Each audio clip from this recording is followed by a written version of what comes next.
ದೆಹಲಿಯಲ್ಲಿ car blast ತನಿಖೆ ಸಾಕಷ್ಟು ಚುರುಕುಗೊಂಡಿರುವಂತದ್ದು, ಸಾಕಷ್ಟು ಸ್ಫೋಟಕ ಮಾಹಿತಿಗಳು ಸಿಗ್ತಾ ಇದೆ. ತನಿಖೆ ತುಂಬಾ ಡೆಪ್ತ್ ಆಗಿ ನಡೀತಾ ಎನ್ಐಎ ಚುರುಕುಗೊಳಿಸಿದೆ ತನಿಖೆಯನ್ನ. ದೇಶವ್ಯಾಪಿ ಸರಣಿ ಸ್ಫೋಟಕ್ಕೆ ಸಂಚನ್ನ ರೂಪಿಸಿದ್ರು ಡಾಕ್ಟರ್ ಟೆರರ್ಗಳು ಅನ್ನುವಂಥದ್ದು ಹೇಗೆ ಗೊತ್ತಾಗ್ತಾ ಇದೆ. ಇದು ಬರೀ ಜಸ್ಟ್ ಟ್ರಯಲ್ ಇದ್ದಂತೆ ಕಾಣಿಸ್ತಾ ಇದೆ. ಅದಕ್ಕೂ ಮುಂಚೆ ಇನ್ನೂ ದೊಡ್ಡ ಮಟ್ಟದಲ್ಲೇ ಸ್ಫೋಟವನ್ನ ಮಾಡುವಂತ ನಿಟ್ಟಿನಲ್ಲಿ ಸಂಚನ್ನ ರೂಪಿಸಿದ್ರು ಡಾಕ್ಟರ್ ಟೆರರ್ಸ್ ಇವು. ದೀಪಾವಳಿ ಗಣರಾಜ್ಯೋತ್ಸವ ದಿನದಂದು ಕೂಡ ಸ್ಫೋಟಕ್ಕೆ ಸ್ಕೆಚ್ ಅನ್ನ ಹಾಕಲಾಗಿತ್ತು. ಯಾವಾಗೆಲ್ಲ ಹೆಚ್ಚಿನ ಜನಸಂದಣಿ ಇರುತ್ತೆ ಅಂತ ಸಂದರ್ಭದಲ್ಲಿ ಸ್ಫೋಟವನ್ನ ಮಾಡಬೇಕು ಅಂತ ಸರಣಿ ಸ್ಫೋಟದ ಮಾದರಿಯಲ್ಲಿ ಪ್ಲಾನ್ ಅನ್ನ ರೂಪಿಸಿಕೊಂಡಿದೆ. ಉಗ್ರರ ಹಿಟ್ ಲಿಸ್ಟ್ ನಲ್ಲಿತ್ತು ಇಂಡಿಯಾ ಗೇಟ್, ಕಾಶಿ, ಅಯೋಧ್ಯೆ, ಹೆಚ್ಚಿನ ಜನಸಂದಣಿ ಸೇರುವಂತ ಪ್ರದೇಶಗಳು ಇವು. ಸರಣಿ ಸ್ಫೋಟದ ಮಾದರಿಯಲ್ಲಿ ದುಷ್ಕೃತ್ಯಕ್ಕೆ ಉಗ್ರರು ಸಂಚನ್ನ ರೂಪಿಸಿದ್ರು. ಬಿಗಿ ಭದ್ರತೆ ಕಾರಣದಿಂದ ಸಂಚನ್ನ ಕೈಬಿಟ್ಟಿದ್ರು ಟೆರರ್ ಡಾಕ್ಟರ್ಸ್ ಅನ್ನುವಂಥದ್ದು ಈಗ ಗೊತ್ತಾಗ್ತಾ ಇದೆ. ಈ ಬಾಂಬ್ ಅಂದ್ರೆ ಈ ಕಾರ್ ಸ್ಫೋಟ ಆಯ್ತಲ್ಲ, ಇದಕ್ಕೂ ಮುಂಚೆನೆ ಸಾಕಷ್ಟು ಪ್ಲಾನ್ ಅನ್ನ ಹಾಕೊಂಡಿದ್ರು.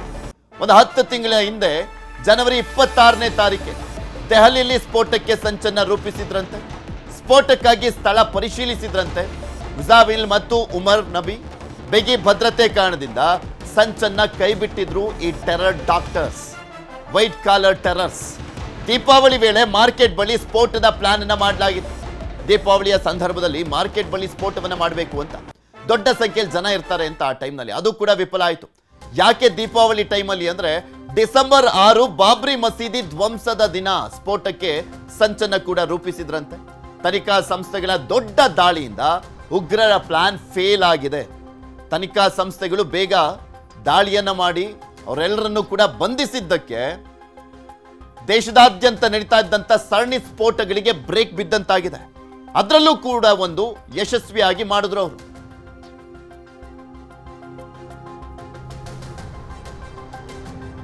ಇನ್ನು ದೆಹಲಿ ಕಾರು ಬ್ಲಾಸ್ಟ್ ತನಿಖೆ ಚುರುಕುಗೊಳಿಸಿದ್ದಾರೆ ಎನ್ಐಎ. ದೇಶದಲ್ಲಿ ಸರಣಿ ಸ್ಫೋಟಕ್ಕೆ ಸಂಚನ್ನ ರೂಪಿಸಿದ್ರು ಈ ಡಾಕ್ಟರ್ ಟೆರರ್ಗಳು. ಆಲ್ರೆಡಿ ಸಾಕಷ್ಟು ಜನರನ್ನ ಬಂಧಿಸುವಂತ ಕೆಲಸ ಆಗ್ತಾ ಇದೆ. ಇನ್ನು ದೆಹಲಿ ಕಾರ್ ಬ್ಲಾಸ್ಟ್ ಆಗ್ಲಿಕ್ಕೂ ಮುಂಚೆ 8 ಜನರನ್ನ ಬಂಧಿಸಲಾಗಿತ್ತು. ಅದರಲ್ಲಿ 4 ಜನ ಡಾಕ್ಟರ್ಸ್. ಆ ಟೆರರ್ ಮಾಡ್ಯೂಲ್ ಅನ್ನ ಬಸ್ಟ್ ಮಾಡಿದ್ರು ಎನ್ಐಎ ಆಫೀಸರ್ಸ್. 8 ಉಗ್ರರು 4 ಸ್ಥಳ 2 ತಂಡಗಳಾಗಿ ಬ್ಲಾಸ್ಟ್ಗೆ ಪ್ಲಾನ್ ಅನ್ನ ಕೂಡ ಮಾಡಿಕೊಳ್ಳಲಾಗಿತ್ತಂತೆ. 2 ಗುಂಪುಗಳಾಗಿ 4 ನಗರಗಳಿಗೆ ತೆರಳಲಿಕ್ಕೆ ಪ್ಲಾನ್ ಅನ್ನ ಮಾಡಿದ್ರು. 4 ನಗರಗಳಲ್ಲಿ ಬಾಂಬ್ ಸ್ಫೋಟಿಸಲಿಕ್ಕೆ ಪ್ಲಾನ್ ಅನ್ನ ಮಾಡಲಾಗಿತ್ತು. ಪ್ರತಿ ಗುಂಪು ಕಾರಿನಲ್ಲಿ ಸ್ಫೋಟಕಗಳನ್ನ ಸಾಗಿಸಬೇಕಾಗಿತ್ತು. ಇವ್ರ ಪ್ಲಾನ್ ಹೇಗಿತ್ತು ಅಂದ್ರೆ 4 ಸ್ಥಳಗಳಲ್ಲಿ 2 ಗುಂಪುಗಳಾಗಿ 8 ಉಗ್ರರು ಪ್ಲಾನ್ ನ ಮಾಡ್ಕೊಂಡಿದ್ರು. ಯಾವ ರೀತಿಯಾಗಿ ಅಂದ್ರೆ ಪ್ರತಿ ಗುಂಪು ಕಾರಿನಲ್ಲಿ ಸ್ಫೋಟಕಗಳನ್ನ ಸಾಗಿಸಬೇಕಾಗಿತ್ತು. ಎನ್ಐಎ ತನಿಖೆಯಲ್ಲಿ ಜಿಹಾದಿ ವೈದ್ಯರ ಬಣ್ಣ ಬಯಲಾಗ್ತಾ ಇದೆ. ದಿಲ್ಲಿಯಲ್ಲಿ ಸ್ಫೋಟಕ ಸಾಗಿಸ್ತಿದ್ದಾಗ ಬ್ಲಾಸ್ಟ್ ಆಗಿರುವಂತ ಶಂಕೆ. ಆತನೇ ಕಾರಿನ ಒಳಗಡೆ ಇದ್ದು ಸೂಸೈಡ್ ಬಾಂಬಿಂಗ್ ಆಗಿರುವಂತ ಡೌಟು ಇಲ್ಲಿ. ಕಾರ್ನಲ್ಲಿ ಸಾಗಿಸ್ತಾ ಇದ್ದಂತ ಟೈಮ್ನಲ್ಲಿ ಬೇರೆ ಇನ್ನೆಲ್ಲೋ ಪ್ಲಾನ್ ಇತ್ತು ಅಂತ ಕಾಣಿಸುತ್ತೆ. ಆದ್ರೆ ಸಾಗಿಸ್ತಾ ಇದ್ದಂತ ಟೈಮ್ನಲ್ಲಿ ಆತನೂ ಕೂಡ ಸೇರಿದಂತೆ ಟೋಟಲಿ 13 ಜನ ಸಾವನ್ನಪ್ಪಿದ್ರು.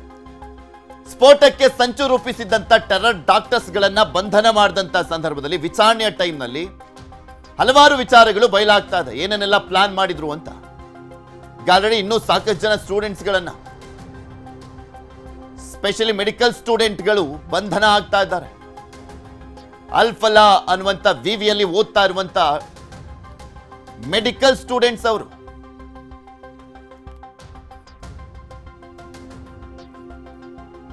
ಇನ್ನು ದೆಹಲಿ ಕಾರು ಸ್ಫೋಟ ಪ್ರಕರಣ ಡಿಎನ್ಎ ಪರೀಕ್ಷೆಯಲ್ಲಿ ಸ್ಫೋಟಕ ಮಾಹಿತಿಗಳು ಬಯಲಾಗ್ತಾ ಇದೆ. ಇಲ್ಲಿ ಡಾಕ್ಟರ್ ಉಮರ್ ಅನ್ನೋನೇ ಸಾವನ್ನಪ್ಪಿದ್ದ ಅಥವಾ ಬೇರೆಯವರು ಯಾರಾದ್ರೂ ಸಾವನ್ನಪ್ಪಿರುವಂತದ್ದ ಅನ್ನುವಂಥದ್ರ ಬಗ್ಗೆ ಡೌಟ್ ಇತ್ತು. ಸೊ ಡಿಎನ್ಎ ಟೆಸ್ಟ್ ಮಾಡಿದ್ರೆ ಅದು ಗೊತ್ತಾಗುತ್ತಲ್ಲ.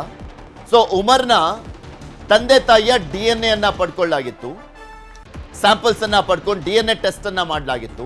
ಅದರಲ್ಲಿ ಗೊತ್ತಾಗ್ತಾ ಇದೆ ಸಾವನ್ನಪ್ಪಿರುವಂತನು ಆ ಟೆರರ್ ಇದ್ನಲ್ಲ ಡಾಕ್ಟರ್ ಉಮರ್, ಆತನೇ ಅನ್ನುವಂಥ ದೃಢ ಆಗಿದೆ. I-20 ಕಾರ್ನಲ್ಲಿ ಇದ್ದಿದ್ದು ಡಾಕ್ಟರ್ ಉಮರ್ ಎಂಬುದು ಈಗ ಆಲ್ರೆಡಿ ಗೊತ್ತಾಗಿದೆ. ಉಮರ್ ಡಿಎನ್ಎ ತಾಯಿಯೊಂದಿಗೆ ಹೊಂದಾಣಿಕೆ ಆಗ್ತಾ ಇದೆ. ಕಾರ್ನಲ್ಲಿ ಸ್ಫೋಟಿಸಿಕೊಂಡು ಉಮರ್ ಸಾವನ್ನಪ್ಪಿದ್ದ.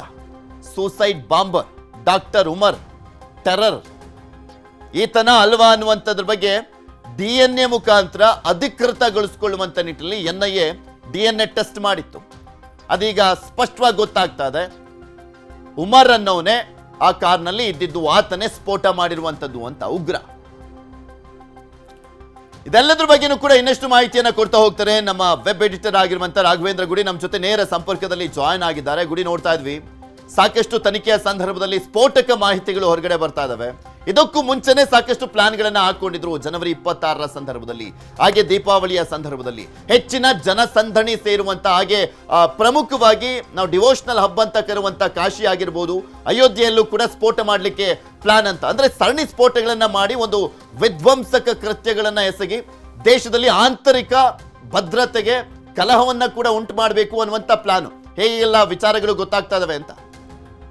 ಈ ಡಾಕ್ಟರ್ ಟೆರರ್ ಮಾಡೆಲ್ ಅನ್ನ ಮತ್ತೊಂದಿಷ್ಟು ತನಿಖೆಗೆ ಒಳಪಡಿಸ್ತಿದ್ದ ಹಾಗೆ NIA ಸಾಕಷ್ಟು ಸ್ಫೋಟಕವಾದಂತಹ ಮಾಹಿತಿಗಳು ದೊರಕ್ತಾ ಇದಾವೆ. ಪೃಥ್ವಿ, ಒಂದೊಂದಾಗಿ ನಾವು ಅದನ್ನ ನೋಡುತ್ತಾ ಹೋಗೋದಾದ್ರೆ, ಮೊದಲನೇದಾಗಿ ಈ ರೆಡ್ ಫೋರ್ಟ್ ಬಳಿಯಲ್ಲಿ ಸ್ಫೋಟ ಆಯ್ತಲ್ಲ, ಸ್ಫೋಟ ನಡೆಸಿದ್ದು ಯಾರು, ಆ ಸ್ಫೋಟಕ್ಕೂ ಮತ್ತು ಮೊನ್ನೆ 10ನೇ ತಾರೀಕು 9-10ನೇ ತಾರೀಕಿಗೆ ಈ ಹರಿಯಾಣದ ಫರೀದಾಬಾದ್ ನಲ್ಲಿ ಸಿಕ್ಕಿರ್ತಕ್ಕಂತ ಸ್ಫೋಟಕಗಳು, ಅದರ ಒಂದು ರೂವಾರಿಗಳ್ಯಾರಿದ್ದಾರೆ, ಅವ್ರಿಗೆ ಏನಾದ್ರು ಲಿಂಕ್ ಇದೆಯಾ, ಇಬ್ರು ಬೇರೆ ಬೇರೆ ತಂಡಗಳ ಒಂದೇ ತಂಡಗಳ ಅನ್ನುವಂತ ಪ್ರಶ್ನೆ ಪ್ರಾರಂಭಿಕವಾಗಿತ್ತು. ಅದಕ್ಕೆ ಕೂಡ ಸ್ಪಷ್ಟವಾದಂತಹ ಉತ್ತರ NIA ತನಿಖೆಯಲ್ಲಿ ದೊರೆತಿರುವಂತದ್ದು. ಎಲ್ಲರೂ ಕೂಡ ಒಂದೇ ಗ್ಯಾಂಗಿಗೆ ಸೇರಿದಂತವ್ರು, ಒಂದೇ ಟೆರರ್ ಮಾಡೆಲ್ಗೆ ಅನ್ನುವಂಥದ್ದು ಈಗ ಬಹುತೇಕವಾಗಿ ಸ್ಪಷ್ಟವಾಗ್ತಾ ಇದೆ. ಯಾಕಂದ್ರೆ ಅಲ್ಲಿ ತನ್ನನ್ನು ತಾನು ಸ್ಫೋಟಿಸಿಕೊಂಡಿರ್ತಕ್ಕಂಥ ಡಾಕ್ಟರ್ ಉಮರ್ ನಬಿ ಏನಿದ್ದಾನೆ, ಆತ ಮತ್ತು ಮುಜಮಿಲ್ ಗ್ಯಾನಿ ಅಂತಕ್ಕಂಥ ಡಾಕ್ಟರ್ ಮುಜಮಿಲ್ ಗ್ಯಾನಿ, ಆತನನ್ನ ಈ ಒಂದು ಅಲ್ಫಾನಾ ಯೂನಿವರ್ಸಿಟಿಯಲ್ಲಿ ಬಂಧನ ಮಾಡಿರ್ತಾರೆ ನಮ್ಮ ಜಮ್ಮು ಕಾಶ್ಮೀರ ಮತ್ತು ಹರಿಯಾಣದ ಪೊಲೀಸರು ನಡೆಸಿದಂತ ಜಂಟಿ ಕಾರ್ಯಾಚರಣೆಯಲ್ಲಿ. ಅವರಿಬ್ಬರೂ ಕೂಡ ಒಂದು ಕೆಲವೊಂದಿಷ್ಟು ಟೆಲಿಗ್ರಾಮ್ ಗ್ರೂಪ್ ಗಳನ್ನ ಸೇರ್ಕೊಂಡಿರ್ತಾರೆ. ಆ ಟೆಲಿಗ್ರಾಮ್ ಗ್ರೂಪ್ ಗಳನ್ನ ಸೇರ್ಕೊಂಡ ಕೆಲವೇ ದಿನಗಳಲ್ಲಿ ಟರ್ಕಿಗೆ ಭೇಟಿಯನ್ನ ಕೊಟ್ಟಿರ್ತಾರೆ ಒಟ್ಟಾಗಿ ಅನ್ನುವಂಥದ್ದು ಈಗ ತನಿಖೆಯಲ್ಲಿ ಬಯಲಾಗಿರುವಂತದ್ದು. ಈ ಒಂದು ವಿಚಾರವನ್ನ ಗಮನಿಸ್ಕೊಳ್ಬೇಕು. ಅಂದ್ರೆ ಇಲ್ಲಿ ಟರ್ಕಿ ಆಂಗಲ್ ಹೇಗೆ ಬರ್ತಾ ಇದೆ, ವಿದೇಶದ ಕೈವಾಡ ಅಂದಾಗ ಈ ಬಾರಿ ಪಾಕಿಸ್ತಾನಕ್ಕಿಂತ ಹೆಚ್ಚಾಗಿ ಟರ್ಕಿಯ ಹೆಸರು ಯಾಕೆ ಕೇಳಿ ಬರ್ತಾ ಇದೆ ಅಂದ್ರೆ, ಇವರಿಬ್ಬರೂ ಕೂಡ ಟರ್ಕಿಗೆ ಭೇಟಿಯನ್ನ ಕೊಟ್ಟಿರ್ತಾರೆ. ಹಾಗೆ ಟರ್ಕಿಗೆ ಭೇಟಿ ಕೊಟ್ಟಂತ ಸಂದರ್ಭದಲ್ಲಿ ಇವರ ಹ್ಯಾಂಡ್ಲರ್ಸ್ ಯಾರು ಇರ್ತಾರಲ್ಲ ಅಲ್ಲಿ, ಅವರು ಇವರಿಗೇನೋ ಸಂದೇಶವನ್ನ ಕೊಟ್ಟಿರ್ತಾರಂತೆ. ಅದನ್ನ ಕೂಡ ಈ ಮುಜಮಿಲ್ ಗ್ಯಾನಿ ಅನ್ನೋ ಡಾಕ್ಟರ್ ಮುಜಮಿಲ್ ಗ್ಯಾನಿ ಆ ಒಂದು ಮಾಹಿತಿಯನ್ನ NIA ಅಧಿಕಾರಿಗಳಿಗೆ ಕೊಟ್ಟಿರುವಂತದ್ದು. ಏನಂದ್ರೆ,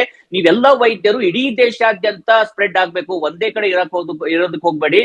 ನಾರ್ತ್, ಸೌತ್, ಈಸ್ಟ್, ವೆಸ್ಟ್ ಎಲ್ಲ ದೇಶದ 4 ಮೂಲೆಗಳಿಗೂ ಕೂಡ ನೀವು ಸ್ಪ್ರೆಡ್ ಆಗ್ಬೇಕು. ಒಂದೇ ಬಾರಿಗೆ ಎಲ್ಲ ಕಡೆ ಸ್ಫೋಟ ನಡೆಸೋದಕ್ಕೆ ಬೇಕಾಗಿರ್ತಕ್ಕಂಥ ತಯಾರಿಯನ್ನ ಮಾಡ್ಕೊಳ್ಳಿ ಅನ್ನುವಂತ ರೀತಿಯಂತ ಸಂದೇಶವನ್ನ ಕೊಟ್ಟಿರ್ತಾರೆ. ಇನ್ನ ಅರೆಸ್ಟ್ ಆಗಿರ್ತಕ್ಕಂಥ ಲೇಡಿ ಡಾಕ್ಟರ್ ಏನಿದ್ದಾಳೆ, ಡಾಕ್ಟರ್ ಹಸೀನಾ ಅನ್ನುವಂಥವಳು, ಆಕೆ ಕೊಟ್ಟಂತ ಮಾಹಿತಿಯನ್ನ ನೋಡೋದಾದ್ರೆ 2 ವರ್ಷಗಳಿಂದ ಈ ಸ್ಫೋಟಕಗಳನ್ನ ಸಂಗ್ರಹ ಮಾಡ್ಲಾಗ್ತಾ ಇತ್ತು ಅನ್ನುವಂತ ಮಾಹಿತಿಯನ್ನ ಆಕೆ ಕೊಟ್ಟಿದ್ದಾಳೆ. ಅಂದ್ರೆ ಇದು ಕೇವಲ 1-2 ವರ್ಷದ ಪ್ಲಾನ್ ಅಲ್ಲ, ಅತಿ ದೀರ್ಘವಾಗಿರ್ತಕ್ಕಂಥ ಪ್ಲಾನ್. ಮತ್ತು ಒಂದೇ ಬಾರಿಗೆ ದೇಶಾದ್ಯಂತ ಅದು ದೇವಸ್ಥಾನಗಳ ಪ್ರಸಾದಗಳಲ್ಲಿ ರೆಸಿರಂತಕ್ಕಂಥ ವಿಷವನ್ನ ಮಿಕ್ಸ್ ಮಾಡುವಂತದ್ದಿರ್ಬೋದು, ಅಥವಾ ಬೇರೆ ಬೇರೆ ಕಾರ್ಯಕ್ರಮಗಳಲ್ಲಿ ವಿಷವನ್ನ ಮಿಕ್ಸ್ ಮಾಡುವಂತದ್ದಿರ್ಬೋದು, ಒಂದೇ ಬಾರಿಗೆ ದೇಶಾದ್ಯಂತ ಸ್ಫೋಟ ನಡೆಸಿ ಲಕ್ಷಾಂತರ ಜನರ ಸಾವಿಗೆ ಕಾರಣ ಆಗುವಂತದ್ದಿರ್ಬೋದು, ಕಾಶಿ, ಮಥುರಾ, ಅದೇ ರೀತಿಯಾಗಿ ಅಯೋಧ್ಯೆ ಸೇರಿದಂತೆ ಪ್ರಮುಖವಾದಂತ ದೇವಸ್ಥಾನಗಳನ್ನ ಟಾರ್ಗೆಟ್ ಮಾಡುವಂತದ್ದಿರ್ಬೋದು. ಈ ಒಂದು ಟೆರರ್ ಮಾಡೆಲ್ ಅತಿ ಭೀಕರವಾದಂತ ಪ್ಲಾನ್ ಅನ್ನ ಮಾಡ್ಕೊಂಡಿರುತ್ತೆ. ಆದ್ರೆ ಅನಂತ್ನಾಗ್ ನಲ್ಲಿ ಆ ಡಾಕ್ಟರ್ ಡಾಕ್ಟರ್ ಆದಿಲ್ ಅನ್ನತಕ್ಕಂತ ಅಂಟಿಸಿದ ಪೋಸ್ಟರ್ ಕಾರಣದಿಂದಾಗಿ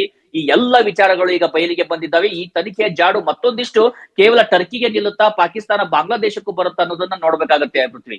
ಓಕೆ, ಧನ್ಯವಾದ ಗುಡಿ ನಿಮ್ಮೆಲ್ಲ ಮಾಹಿತಿಗಾಗಿ. ಇನ್ನು ದೆಹಲಿ ಸ್ಫೋಟಕ್ಕೂ ಕರ್ನಾಟಕಕ್ಕೂ ಇದೆಯಾ ನಂಟು ಅನ್ನುವಂಥ ಪ್ರಶ್ನೆ ಕೂಡ ಎದ್ದಿರುವಂಥದ್ದು. ಯಾಕೆ ಈ ನಂಟು ಅಂತ ಹೇಳ್ತಾ ಇದೀವಿ ಅಂದ್ರೆ, ಕರ್ನಾಟಕದಲ್ಲೂ ಐಸಿಸ್ ಸಂಪರ್ಕದಲ್ಲಿದ್ದವನನ್ನ ವಿಚಾರಣೆ ಮಾಡಲಾಗಿದೆ. NIA ಫುಲ್ ಆಕ್ಟಿವ್ ಆಗಿದೆ. ಯಾವ್ಯಾವ ಲಿಂಕ್ ಎಲ್ಲ ಸಿಗ್ತಾ ಇದೆ, ಯಾವ್ಯಾವ ಚೈನ್ ಲಿಂಕ್ ಎಲ್ಲ ಕಾಣಿಸ್ತಾ ಇದೆ, ಅದೆಲ್ಲದ್ರ ಬಗ್ಗೆನೂ ಕೂಡ ತನಿಖೆಯನ್ನ ಮಾಡಲಿಕ್ಕೆ ಮುಂದಾಗ್ತಾ ಇದ್ದಾರೆ. ಬುಡಕ್ಕೆ ಹೋಗ್ತಾ ಇದ್ದಾರೆ NIA ಆಫೀಸರ್ಸ್. ತುಮಕೂರಲ್ಲಿರುವಂಥ ಐಸಿಸ್ ಸಂಪರ್ಕದಲ್ಲಿದ್ದಂಥ ವ್ಯಕ್ತಿ ತಿಲಕ್ ಪಾರ್ಕ್ ಠಾಣೆಯಲ್ಲಿ ನಡೆದಿರುವಂಥ ವಿಚಾರಣೆ. ಆತನನ್ನ ತುಮಕೂರಿನ ತಿಲಕ್ ಪಾರ್ಕ್ ಠಾಣೆಯಲ್ಲಿ ವಿಚಾರಣೆ ಮಾಡಲಾಗಿದೆ. ದೆಹಲಿ ಸ್ಫೋಟದ ಬಳಿಕ NIA ಸೂಚನೆ ಕೊಟ್ಟಿರುವಂಥದ್ದು, ದೇಶದಾದ್ಯಂತ ಸೂಚನೆ ಕೊಟ್ಟಿದೆ. ಯಾರ್ಯಾರೆಲ್ಲ ಈ ಹಿಂದೆ ಐಸಿಸ್ ಒಂದು ಸಂಪರ್ಕದ ವಿಚಾರಕ್ಕೆ ಸಂಬಂಧಪಟ್ಟಂತೆ, ಉಗ್ರ ಸಂಘಟನೆಗಳ ಸಂಪರ್ಕದ ವಿಚಾರದಲ್ಲಿ ಬಂಧನ ಆಗಿದ್ರು, ಅವ್ರನ್ನೆಲ್ಲರನ್ನೂ ವಿಚಾರಣೆ ಮಾಡಿ ಅಂತ 2014ರಲ್ಲಿ ಐಸಿಸ್ ಸ್ಲೀಪರ್ ಸೆಲ್ಗಳ ಸಭೆಯಲ್ಲಿ ಭಾಗಿಯಾಗಿದ್ದ ತುಮಕೂರಿನ ವ್ಯಕ್ತಿಯೊಬ್ಬ ಬೆಂಗಳೂರಿನಲ್ಲೂ ಕೂಡ 2 ಸಲ ಸಭೆಯನ್ನ ಮಾಡಿದ್ದ ಆರೋಪ. NIAಯಿಂದ ಬಂಧನ ಮಾಡಲಾಗಿತ್ತು. ಆತನಿಗೆ 5 ವರ್ಷ ಜೈಲು ಶಿಕ್ಷೆ ಕೂಡ ಆಗಿತ್ತು. 5 ವರ್ಷ ಜೈಲು ಶಿಕ್ಷೆ ಅನುಭವಿಸಿ ಹೊರ ಬಂದಿರುವಂತ ವ್ಯಕ್ತಿ, ತುಮಕೂರು ನಗರದ ಪುರೌಸ್ ಕಾಲೋನಿಯಲ್ಲಿರುವಂತ ವ್ಯಕ್ತಿ ಆತ. ಹಣ್ಣಿನ ವ್ಯಾಪಾರ ಮಾಡ್ತಾ ತುಮಕೂರಿನಲ್ಲಿದ್ದಾನೆ.